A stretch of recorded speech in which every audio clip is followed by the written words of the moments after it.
Welcome to LYNDA'S TV show. If it is your first time of stopping by and you like this program, please do not hesitate to subscribe and you turn on your notification bell. That is very, very important, as it will enable you to know when I upload a new video.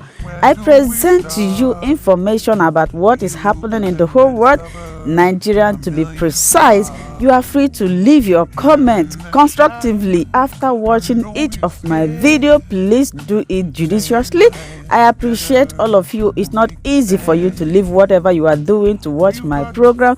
May God Almighty bless you, because I do not have anything to give to you as we hop into today's video.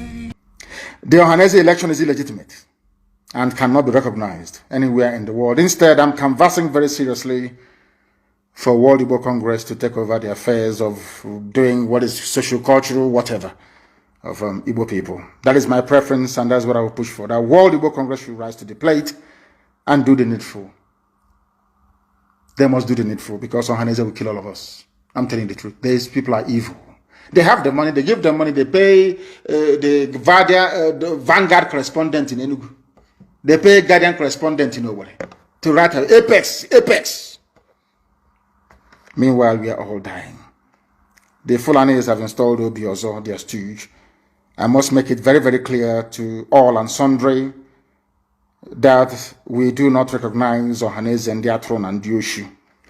World Igbo Congress should replace them immediately. They are nothing. The same way they used Zeke against Ojukwu. After composing the Biafra national anthem, Dr. Azikiwe jumped ship and joined Nigeria, because they promised him that one day he will be the head of state.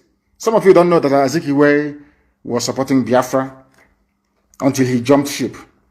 The same promise they made to Awolowo. They also told Chifawo that, no, don't worry, one day you'll be president of Nigeria. Did that happen? No, it never happened. The only two Yoruba men that have ever sat at the helm of affairs in the zoo called Nigeria are those picked by Fulani people. Obasanjo was picked by the Fulani.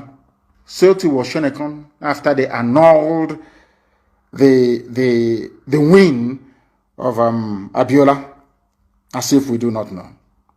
They didn't stop there. They also used an anti-Biafran demon in the person of Obabiasika to try and finish off the job. Obabiasika, like Chimamanda Adichie, was an intellectual. He was a university of Ibadan, very, very learned. Obabiasika was very bright, very intelligent. And in order to prove to the British that he was detribalized, you know that stupid word, black buffoon, they start to talk nonsense. I don't see Biafra coming. They're not together. They're talking rubbish. Before the state of Israel was founded in 1948, the Jews all around the world were not together. They were not together. Go and read the book called Exodus. They were not together. The very prominent Jews in New York that had the money said no. In fact, they wanted to come and fight David Ben-Gurion. And at the port of Haifa, their ship was sunk. They brought arms to come and fight their own brothers, not to fight the Arabs that were attacking Israel from all corners and quarters. The same thing with us. Anybody who is a bit learned, if you write one or two things, you think you've arrived, and you can offer an opinion on Biafra, which you don't know. Very disappointingly, Chimamanda Adichie, that I had regard and respect for, was talking to you. People said you should understand it the other way. That is pure rubbish. To tell me you believe in Nigeria and you're learned, you believe in Nigeria, you went to school and you studied, and you believe in something that was created as a limited liability company, more or less, the zoo, Royal Niger Company. A white man will decide a name of a nation for you, decide what to... Wasted education. That tells you all you need to know. Now I understand the reason why they never gave the Nobel Prize to Chinua Achebe. Now I know. Before I thought I knew, but I didn't. They did not give the Nobel Prize to Chinua Achebe because he failed to denounce Biafra. Britain knew that Chinua Achebe was a hardcore Biafran. They denied him the Nobel Prize and gave it to Wole Soyinka instead. He wrote more books than Wole Soyinka. He's known all over the world than Wole Soyinka because he's a Biafran. That global conspiracy against us. The most His works has been translated to, is it 270? I don't know how many languages all over the world. Things fall apart. In fact, I suggest that Chimamanda goes back to read. Go back and read. Things fall apart. Achebe was more famous than you are. Chinua Achebe was more famous than Chimamanda. He was a Biafran. He died a very proud Biafran. You that came up, maybe because BBC gave you an award, maybe one glass ornament. You think you've arrived. You are now dining and drinking tea with white people. You now have opinion about Biafra. What do you know about Biafra? How can a people be united when they were defeated in a war of attrition? What I call the Third World War.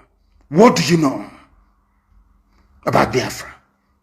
The trauma and the psychological damage we suffered during the war because of treachery from those we never expected would betray us.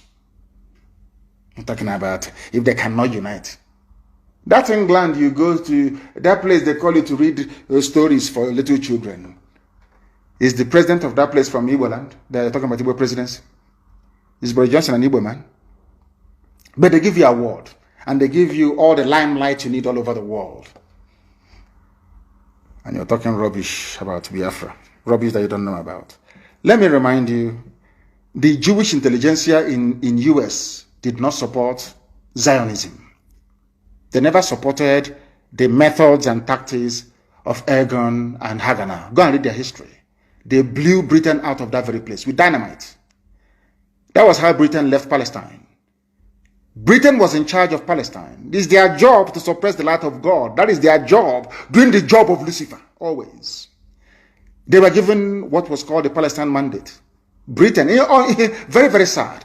Do you know that the brigadier, who was the garrison commander, in fact, the overall commander of the British forces in Palestine, was a Jewish man. He was a Jew, a British Jew. He was commanding a foreign army in the land of God, in the land of his ancestors. And he was working for Britain, trying to suppress Haganah and Ergon. They were bombed out of Palestine. Should I say the land of Israel? That's not called Palestine anyway. Bombed out of the land of Israel. And rightfully so. You see omelette, aqua, egg, fried egg. You know that egg is very precious and very beautiful. Before you can make an omelette, you must break an egg. Do you understand what that means? If you don't know what it means, please go back. Go back, please. And study it very carefully.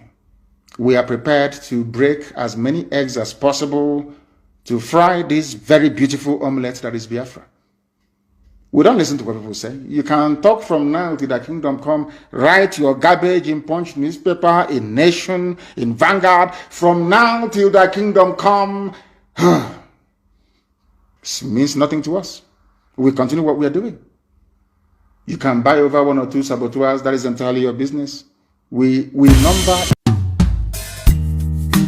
Deep in the shadows, I know. Welcome to my channel. If this is your first time or first day of coming across my YouTube channel or seeing my face, you are highly welcome. Herzlich willkommen zu meinem Kanal. My name is Linda Chukwueze. It comes as Miguel. That red button that says subscribe and you turn on the notification bell so that you'll be able to get information on the. Bis zum nächsten Video und einen schönen Tag. Tschüss. Tschüss. Bis man subscribe to LYNDA'S TV show. What are you waiting for? Click on that red button that says subscribe. You turn on the notification bell so that you'll be getting more updates from me. Leave your comments down below and share this video with your friends, families, and colleagues until we meet again in my next video. Bye bye.